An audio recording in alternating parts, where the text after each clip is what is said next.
An aid flight in South Sudan on its way to deliver food to civilians displaced by conflict. But this is no ordinary humanitarian mission. The plane is operated by a for-profit American company, led by military veterans and backed by the South Sudanese government.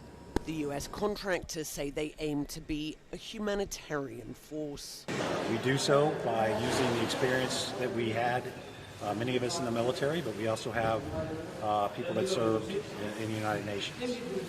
We think we add value because we've worked for careers collectively in conflict zones, and we know how to essentially make very difficult situations work.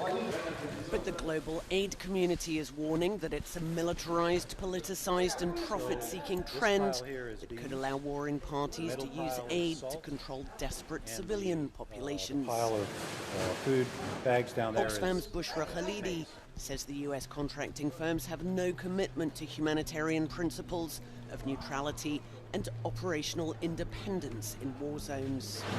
At least like Oxfam, and I know I can speak, I'm sure for the most part of the principled humanitarian community, is that we cannot accept military or profit-driven intermediaries overriding principled aid delivery.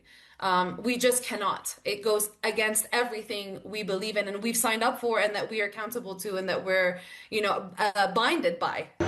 In South Sudan, the US contractors are paid by the South Sudanese government, raising concerns of a conflict of interest and serious consequences for aid recipients and humanitarian workers. Giving a party to the conflict the power over who receives the aid and where and from whom, it turns this aid and this relief into a tool of coercion.